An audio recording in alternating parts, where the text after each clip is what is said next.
Hello student. तो हमने solid state के लेक्चर 8 में हमने क्या पढ़ा था, location of octahedral and tetrahedral void. ठीक है, तो हम वहाँ पे हमने सब कुछ समझ रखा था कि लोकेशंस कैसे ऑक्टाहेड्रल और टेट्राहेड्रल वाइड की फाइंड की जाती है। ठीक है, किस तरीके से स्ट्रक्चर 3D में ड्रॉ होता है। ठीक है, तो आज हम पढ़ेंगे लेक्चर 9 में structure of simple ionic compound. ठीक है, तो देखिए जो हमारे स्ट्रक्चर्स होते हैं सिंपल आयनिक कंपाउंड्स के, वो ठीक है वो AB टाइप्स के हो सकते हैं। ठीक है, या तो AB2 टाइप के हो सकते हैं, या तो A2B टाइप के हो सकते हैं। ठीक है, तो ये 3 टाइप के स्ट्रक्चर्स को हमें यहाँ पढ़ना है। ठीक है, आयनिक कंपाउंड के लिए। ठीक है, तो ठीक है, तो चलिए देखते हैं। तो पहला जो है हमारा structure of ionic compound in AB type. ठीक है, ये AB टाइप। तो AB टाइप कैसा होता है, जिसका कोऑर्डिनेशन हमारा क्या होता है, कोऑर्डिनेशन हमारा क्या होता है 1:1। इसका मतलब क्या कि जितने कैटायन प्रेजेंट होंगे, ठीक है, उतने ही एनायन प्रेजेंट होंगे। ठीक है, तो इसमें तो मुझे लगता है कोई आपको डाउट नहीं होगा। ठीक है, जितने कैटायन उतने ही एनायन। ठीक है, तो ये ऐसे कोऑर्डिनेशन वाले को क्या कहते हैं, AB टाइप। ठीक है, AB टाइप। ठीक है, अब देखिए AB टाइप में हमारा क्या क्या आता है, NaCl आता है, सीजियम क्लोराइड आता है, CaCl आता है और ZnS आता है, जिंक ब्लेंड आता है। ठीक, तो देखिए हम स्टार्ट करेंगे कहाँ से, NaCl से। ठीक है, तो देखिए अब ध्यान से देखिए, तो हमारा जो NaCl होता है, ठीक है, वो कैसा होता है, FCC स्ट्रक्चर में पैक्ड होता है। ये आपको याद रखना है कि जो NaCl होता है वो किस में पैक्ड होता है, FCC में पैक होता है। ठीक है, तो हमारा FCC, अब देखिए FCC के बारे में हम क्या जानते थे कि जो उस FCC होता है,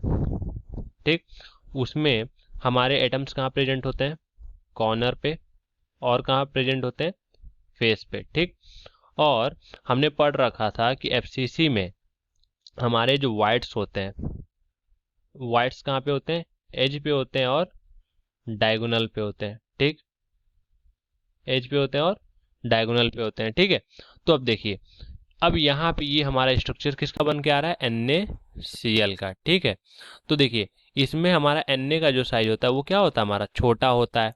इस वजह से Na प्लस जो होता है वो क्या करता है, ऑक्टाहेड्रल वाइड को ऑक्युपाइड कर लेता है। ठीक है, और जो Cl होता है, Cl क्या होता है, Cl जो होता है वो कॉर्नर और फेस को ऑक्युपाइड कर लेता है। अब देखिए ये जो हमारा Cl होता है, ठीक, जो हमारा Cl होता है वो क्या ऑक्युपाइड करता है, हमारा कॉर्नर। ठीक है, कॉर्नर तो Cl ऑक्युपाइड करता ही है, प्लस हमारा ये जो फेस है उसको भी क्या Cl ऑक्युपाइड कर लेता है। ठीक है, तो हमारे लिए बचा क्या, इन दोनों कॉर्नर पे Cl है, तो बीच में क्या हमारा वाइड ही तो बचा। तो वाइड जो बचा हमारा उसको कौन ऑक्युपाइड कर लेता है, Na प्लस। ठीक है, क्यों, क्योंकि Na प्लस हमारा छोटा होता है। ठीक है, तो हमारा यहाँ से क्या पता चला कि NaCl जो होता है वो किस में होता है, हमारा FCC में होता है। और इसमें जो Cl होता है वो कहाँ प्रेजेंट होता है, Cl हमारा कॉर्नर और फेस पे प्रेजेंट होता है। देखिए याद करने का बहुत इजी तरीका है। देखिए याद करने का जो तरीका है वो क्या है, पहले आप बस इतना याद कर लो कि NaCl किस स्ट्रक्चर में पैक्ड होता है। हमने याद कर लिया कि NaCl जो होता है वो किस में पैक्ड होता है, FCC में। ठीक, अब आपको जैसा कि मैंने बता रखा है जो FCC होता है उसमें जो एटम्स होते हैं वो कहाँ पैक्ड होते हैं, वो या तो कॉर्नर पे पैक होते हैं, ठीक, या तो वो फेस पे पैक होते हैं, मतलब दोनों पे ही पैक होते हैं, या नहीं एंड होगा। ठीक, कॉर्नर और फेस पे पैक्ड होते हैं। ठीक, तो यहाँ पे हमारा एनायन पैक हो जाएगा। ठीक, जिसकी साइज बड़ी होती है वो पैक हो जाएगा, मतलब क्लोरीन की साइज बड़ी है तो क्लोरीन हमारा यहाँ पैक हो गया। ठीक, अब FCC में जो वाइड बनता है, क्या बनता है, वाइड बनता है, वो कहाँ बनता है, वो हमारा कहाँ बनता है, एज पे बनता है। ठीक, कहाँ बनता है, एज पे। अब देखो ये हमारा क्या है, ये रेड वाला ये हमारा क्या एज ही तो है। तो टोटल एज कितने हो जाएंगे हमारे यहाँ से, अब देखो एज कितने हो जाएंगे, टोटल हो जाएंगे 12। ठीक, ठीक, ये हो गए। और हमारा एज का कंट्रीब्यूशन क्या होता है, 4 होता है। और मैंने क्या बोला था, और वाइड कहाँ होता है, FCC के बॉडी सेंटर पे, तो एक हो गया बॉडी सेंटर। टोटल यहाँ से क्या आ गया, 4 आ गया। ठीक, तो टोटल जो हमारे Na प्लस होते हैं, क्या होते हैं, Na प्लस, वो टोटल कितने होते हैं, 4 होते हैं। ठीक, और ठीक है, और Cl कितने होते हैं, अब हम यहाँ से काउंट करेंगे Cl कितने होते हैं। तो Cl हमारे कॉर्नर पे प्रेजेंट होते हैं, तो 1/8 इंटू 8। ठीक, और कहाँ प्रेजेंट होते हैं, फेस पे प्रेजेंट होते हैं, तो ये हो गया 6 और ये हो गया 2। ठीक, तो यहाँ से क्या आ गया, 4।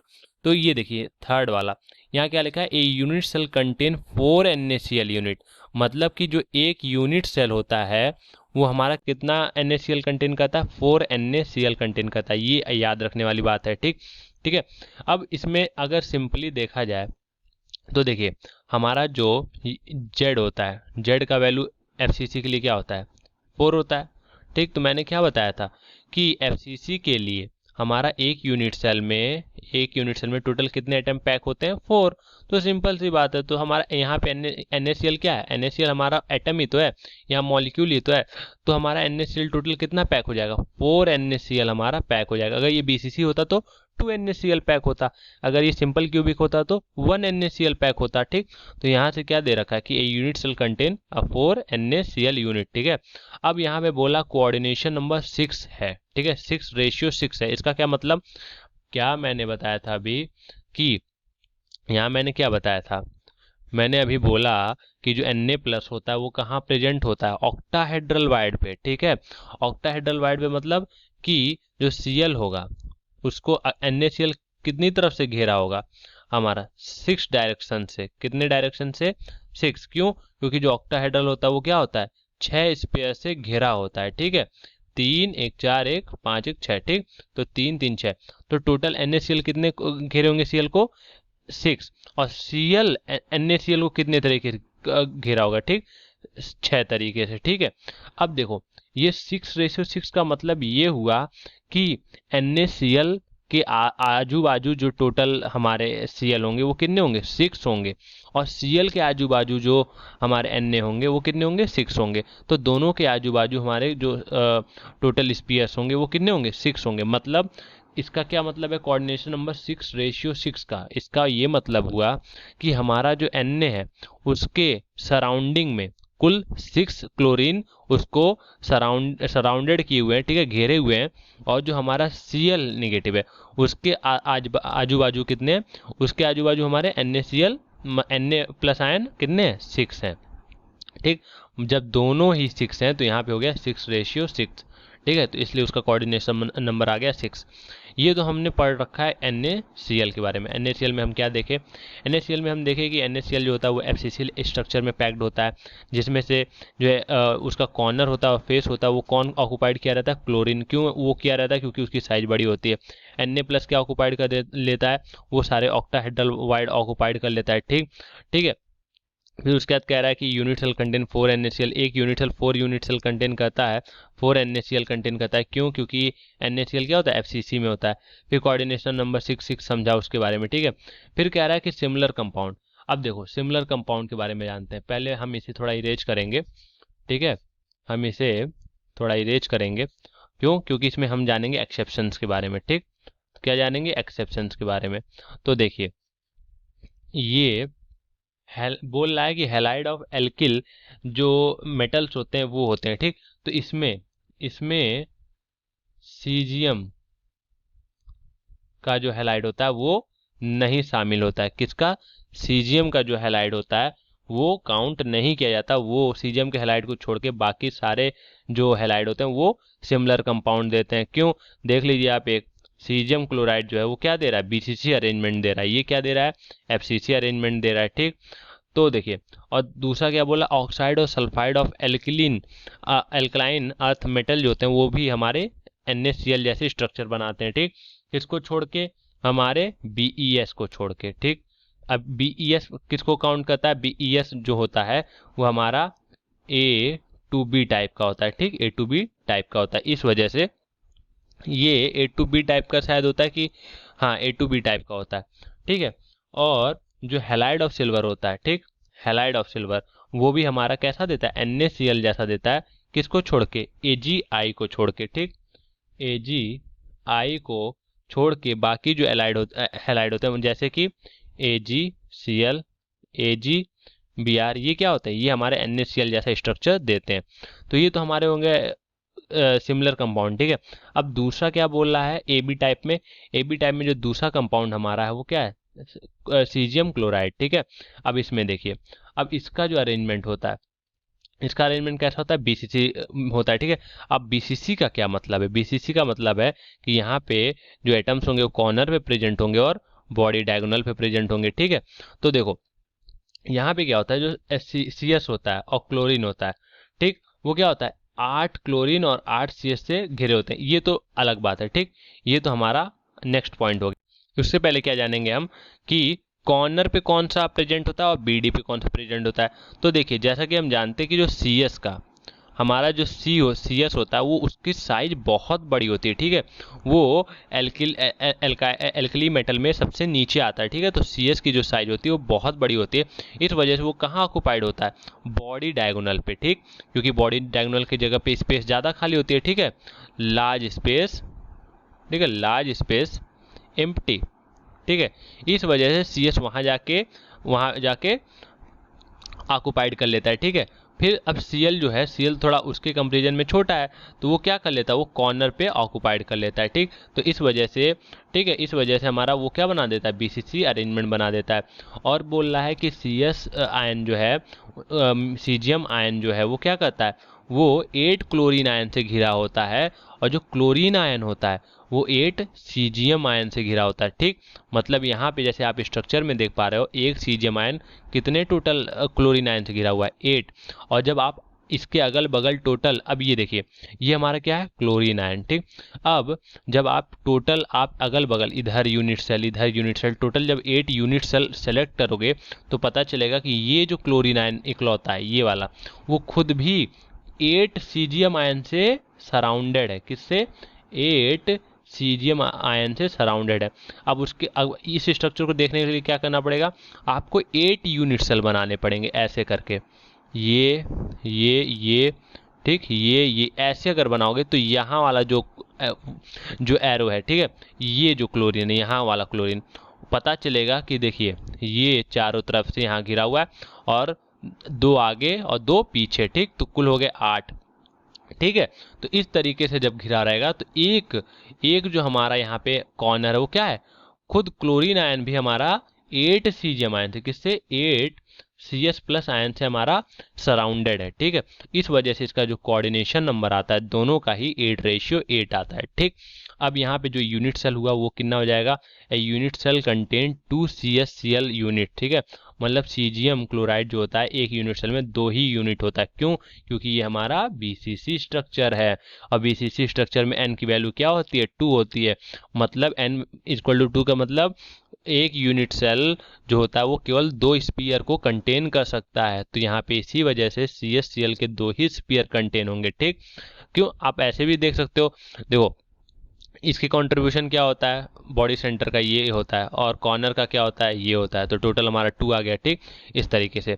ठीक है, अब आप देखो उससे रिलेटेड सिमिलर कंपाउंड। ठीक है, तो सिमिलर कंपाउंड में आ गया है यहाँ पे CSCl, CSI, CSCN, TLCl, TLBr, TLI, TLCN। ठीक है, तो ये सारे हमारे किससे रिलेटेड आ गए, सीजियम क्लोराइड स्ट्रक्चर से सिमिलर कंपाउंड से। ठीक है, ये सारे भी हमारे क्या देते हैं, BCC स्ट्रक्चर में होते हैं, और कैसे टाइप के होते हैं, AB टाइप के होते हैं। ठीक, दोनों कंटेन होता है इन दोनों के अंदर। ठीक है, अब देखते हैं, अब जिंक ब्लेंड पे आते हैं। जिंक ब्लेंड जो होता है वो हमारा CCP अरेंजमेंट देता है। ठीक है, अब यहाँ पे CCP अरेंजमेंट का क्या मतलब है, ये कहाँ होता है, ये हमारा इसमें फेस होता है और कॉर्नर पे अरेंजमेंट होती है। ठीक, और क्या होता है, टेट्राहेड्रल वाइड होता है। ठीक है, अब देखिए अब यहाँ क्या होता है कि अब देखिए यहाँ Zn+2, ठीक है, ये Zn+2 और C2-2 दोनों की जो इलेक्ट्रोनेगेटिविटी है वो बहुत ही कम डिफरेंस की होती है। ठीक है, ज़्यादा डिफरेंस की नहीं होती, और साइज भी कम डिफरेंस की होती है। इस वजह से जो H2 सल्फर का -2 है वो कहाँ प्रेजेंट होता है, कॉर्नर पे प्रेजेंट होता है, और कहाँ प्रेजेंट होता है, फेस पे प्रेजेंट होता है।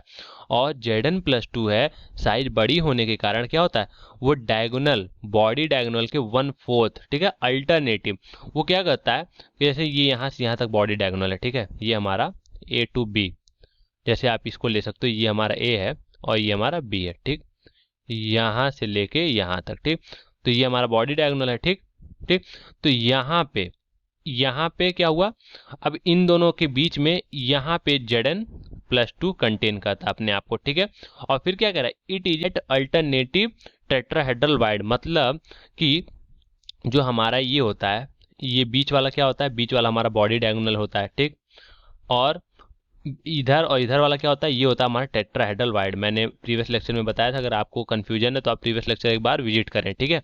अब ये बीच बीच में क्या होता है, टेट्राहेड्रल वाइड। तो वो हर एक टेट्राहेड्रल वाइड को छोड़ छोड़ के वो भरा होता है। अब इसको अगर आगे बढ़ाएंगे, अगर ये सी आ गया, ये किसकी बात कर रहा हूँ मैं, अगले यूनिट सेल की, ठीक है। तो यहाँ फिर से एक आएगा क्या, बॉडी डायगोनल। तो फिर वो यहाँ पे फिर यहाँ कंटेन करेगा, फिर इसे छोड़ देगा, ठीक। और फिर उसके बाद कहाँ जाएगा, फिर अगले वाले में आ जाएगा और इसे छोड़ देगा। तो इस टाइप से वो, इसका क्या मतलब है, जो जेडन होता है वो क्या करता है, एक एक टेट्राहेड्रल वाइड, एक एक टेट्राहेड्रल वाइड को छोड़ छोड़ के फील्ड हो जाता है। क्या हो जाता है, फील्ड हो जाता है, ठीक है। मतलब अगर ऐसे है ये, तो यहाँ ये भी टेट्राहेड्रल वाइड का स्पेस है, ये भी टेट्राहेड्रल वाइड का स्पेस है। तो जेडन केवल यहाँ भरेगा, ठीक है, इसको छोड़ देगा, फिर अगले वाले में भरेगा, फिर अगले को छोड़ देगा, ठीक है। तो अल्टरनेटिव तरीके से ये फील्ड होता है, ठीक है, Zn+2। इस वजह से इसका जो कोऑर्डिनेशन नंबर आता है वो +4 रेशियो 4। अब कहोगे कोऑर्डिनेशन 4:4 कैसे आ गया, यहाँ तो आधा आना चाहिए था, क्यों, वो एक एक छोड़ के भर रहा है। लेकिन जैसा कि हम जानते हैं कि जो H2 है वो कॉर्नर और फेस पे है, मतलब वो n बराबर 4 है, ठीक है। यहाँ पे 4 है, क्यों, कॉर्नर का हो गया हमारा 1/8 इंटू 8, और फेस का हो गया 1/4, और फिर 1/2 और 6, ठीक है। तो ये हो गया 4। तो ये n का वैल्यू 4 हो गया। और टेट्राहेड्रल की वैल्यू क्या आती है, टेट्राहेड्रल होता है 2n, ठीक है। तो ये हमारा 8 आएगा। लेकिन यहाँ हमने कह रखा है कि अल्टरनेटिव, मतलब एक एक छोड़ के, ठीक है, मतलब बाई 2 हो जाएगा, ठीक। एक एक छोड़ के, वो सारे टेट्राहेड्रल वाइड में नहीं भर रहा है वो Zn+2, वो आधा आधा भर रहा है, ठीक। एक एक टेट्राहेड्रल वाइड को छोड़ के भर रहा है, इसलिए बाई 2 हो जाएगा, मतलब 4 आ जाएगा। इसलिए कोऑर्डिनेशन नंबर इसका आ जाएगा 4:4, ठीक है। देखिए यहाँ मैंने लिख रखा है कि number of H2 minus per unit cell जो है वो 4 है, और Zn+2 पर 4 है, ठीक। ठीक है, तो ये हमारे यहाँ से ये निकल के आ गया, ठीक। अब ये बोल रहा है कि structure of Zn(S) is similar to diamond D. ये बात हमारी याद रखने लायक है, ठीक है। पूछ लेगा कभी कि Zn जो डायमंड होता है, जो डायमंड होता है वो किस टाइप का स्ट्रक्चर करता है, तो वो ए बी टाइप होता है। और वो कैसे लैटिस सिस्टम में होता है, सीसीपी लैटिस सिस्टम में होता है, ठीक है। तो ये आपसे पूछ सकता है, ठीक। और ये भी पूछ लेगा कि जेडन का जो डायमंड का जो होता है कोऑर्डिनेशन वो क्या होता है, तो इसका भी जो होगा वो क्या होगा, 4:4 का ही होगा। अब देखते हैं, ये तो हमने कंप्लीट कर रखा है, ठीक है। अब ये बोल रहा है नोट करने के लिए कि Zn और S की जो इलेक्ट्रोनेगेटिविटी डिफरेंस होती है वो बहुत कम होती है। इस वजह से वो large amount of covalent character, ठीक है, वो रखता है अपने पास, ठीक। It has a large amount of covalent character, ठीक है, इसके पास कोवेलेंट कैरेक्टर बहुत ज़्यादा होता है। जबकि हम किसके बारे में पढ़ रहे हैं, आयनिक कंपाउंड्स के बारे में पढ़ रहे हैं। लेकिन ये आपसे पूछा जा सकता है कि कौन सा आयनिक कंपाउंड है जिसके अंदर कोवेलेंट कैरेक्टर बहुत लार्ज अमाउंट में पाया जाता है, तो उसका आंसर क्या हो जाएगा हमारा Zns, ठीक है। अब देखते हैं फिर difference between zinc blende and wurtzite, ठीक है। जो एग्जाम में ये भी हमसे बहुत पूछा जाता है कि difference between zinc blende and wurtzite, ठीक है। तो वुड्सराइट जो होता है उसमें क्या डिफरेंस है, तो ये दोनों ही जो है हमारे वो क्या है, जिंक, ये कंफ्यूज मत होइएगा। ये जो हमारा ये होता है वो क्या होता है, ये Zn और Fe का मिक्स सल्फाइड होता है, ठीक है। तो इन दोनों का डिफरेंस भी बहुत पूछता है। तो इसका जो डिफरेंस होगा वो यही होगा कि जो -H2 आयन है, ठीक है, वो जिंक ब्लेंड में सीसीपी स्ट्रक्चर में होता है, जबकि जो हमारा वुड्सराइट है उसमें H2 माइनस जो होता है वो किस में पैक्ड होता है, SCP स्ट्रक्चर में पैक्ड होता है, ठीक है।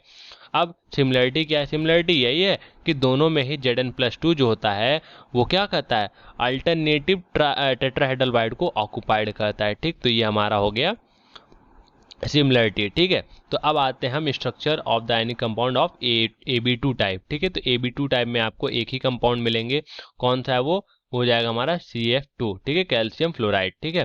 कैल्शियम फ्लोराइड जो होता है वो सीसीपी स्ट्रक्चर में फेस से अरेंज होता है, ठीक। सीसीपी स्ट्रक्चर के बारे में मैंने क्या बताया, इसमें फेस पे अरेंज होते हैं और कॉर्नर पे अरेंज होते हैं। तो अब देखिए, तो जो C+ होता है, ठीक है, ये हमारा साइज में बड़ा होता है, ठीक। साइज में बड़े होने के कारण ये हमारा कॉर्नर और सारे फेस पे ऑक्युपाइड होता है। और जो बाकी के टेट्राहेड्रल वाइड बचे, ठीक है। अब देखिए डिफरेंस, अब यहाँ पे देखिए, ये आप ये अभी जो जिंक ब्लेंड आप पढ़ रहे थे, ठीक है, अब ध्यान से देखिएगा, जो जिंक ब्लेंड हमने पढ़ा उसमें भी क्या था, सीसीपी ही था, लेकिन जेडन जो था वो अल्टरनेटिव टेट्राहेड्रल वाइड को ऑक्युपाइड किया था। बट यहाँ एफ छोटा होने के कारण, मैंने बोला था कि जेडन प्लस टू का जो साइज होता है वो बड़ा होता है, ठीक है, और यहाँ एफ का साइज छोटा होने के कारण वो एडजस्ट हो जा रहा था हर टेट्राहेड्रल वाइड पे, इसलिए उसने सारे टेट्राहेड्रल वाइड को ऑक्युपाइड कर रखा है, ठीक है। तो यहाँ पे सारे को ऑक्युपाइड कर रखा है, तो इसका मतलब यहाँ कोऑर्डिनेशन नंबर क्या आ गया, 8:4, मतलब कि यहाँ से 8:4 का क्या मतलब है कि Ca+2 के, ठीक है, अगल बगल टोटल 8 एफ हैं। क्या है, एफ हैं, टोटल कितने, 8 एफ आयन है, और एफ के टोटल चारों तरफ कितने, 4 Ca+2 आयन है, ठीक है। इसका ये मतलब हुआ, इसका क्या मतलब हुआ कि जो कोऑर्डिनेशन नंबर कैटायन का है वो 8 है और एनायन का क्या है, 4 है, तो मतलब Ca+2 के नेबरिंग में हमारे 8 फ्लोरीन है और हमारे फ्लोरीन के नेबरिंग में हमारे 4 Ca कैल्शियम आयन है, ठीक है। तो यहाँ लिख भी रखा है मैंने कि each unit cell contain 4 calcium ion and 8 fluorine ion. अब देखो n=4, ठीक है, तो हमारा टेट्राहेड्रल वाइड अगर सारा f कंटेन कर रहा है तो 2n=8, इसका मतलब क्या हो जाएगा, 8 किसकी वैल्यू हो जाएगी, फ्लोरीन आयन की, ठीक, तो यहाँ से ये वैल्यू आ गई, ठीक। अब ये बोल रहा है कि सिमिलर कंपाउंड्स, तो BF2 BaCl2 CrF2 CrCl CdF2 PbF2, ठीक है, THFO2, ठीक है, तो ये सारे क्या हो गए, हमारे AB2 टाइप हो गए, ठीक है। अब ये लास्ट हमारा क्या है, structure of ionic compound of A2B type, ठीक है। तो जो A2B टाइप होता है वो हमारा AB2 का क्या होता है, रिवर्स होता है, ठीक, इनवर्स कह सकते हो आप, इनवर्स कह सकते हो या आप रिवर्स कह सकते हो, ठीक है। तो ये होता है, ठीक। तो इसमें क्या होता है, उसमें क्या था, इसमें क्या था, ऊपर देखते हैं, हमारा जो AB2 टाइप था, ठीक, इसमें जो A है वो हमारा क्या था, कैटायन है, और ये कहाँ प्रेजेंट था, ए कहाँ प्रेजेंट था, हमारा कॉर्नर और फेस पे, और बी कहाँ प्रेजेंट था, बी हमारा टेट्राहेड्रल वाइड पे प्रेजेंट था। अब इसमें उल्टा हो जाएगा, बी हमारा जो है वो कॉर्नर और फेस पे प्रेजेंट होगा और ए हमारा कहाँ प्रेजेंट होगा, सारे टेट्राहेड्रल वाइड पे, ठीक। तो यहाँ का एग्जाम्पल क्या हो जाएगा, Na2O, मतलब अब यहाँ क्या है, O जो होगा वो हमारा कॉर्नर पे और फेस पे प्रेजेंट होगा, और N जो हमारा N है वो कहाँ प्रेजेंट होगा, ऑल टेट्राहेड्रल वाइड, ठीक है, ऑल टेट्राहेड्रल। तो इस वजह से अब उसे जो हमारा AB2 टाइप होता है इसे हम कहते हैं फ्लोराइड स्ट्रक्चर, ठीक है, फ्लोराइड स्ट्रक्चर, ठीक।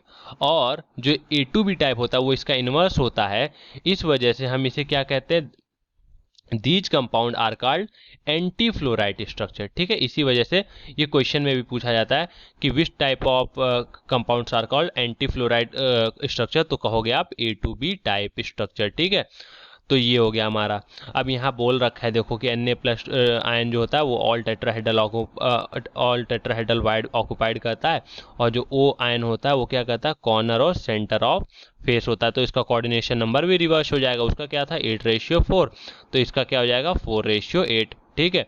तो ये हो गया हमारा, ये चीज़ें हो गई, ठीक है। और इसके एग्जाम्पल्स क्या हो गए, यहाँ पे LiO2 K2O Rb2O Na2S, ठीक, K2S Rb2S, ठीक है। तो इसी के साथ यहाँ पे मैं लेक्चर एंड करता हूँ। ये था हमारा क्या, लेक्चर 9 सॉलिड स्टेट का, ठीक है। अब हम मिलते हैं नेक्स्ट लेक्चर में, ठीक है, लेक्चर 10 में, जहाँ हम लोग पढ़ रहे होंगे रेडियस रेशियो रूल, ठीक है। मिलते हैं नेक्स्ट लेक्चर में, ठीक है, तब तक के लिए goodbye, have a nice day.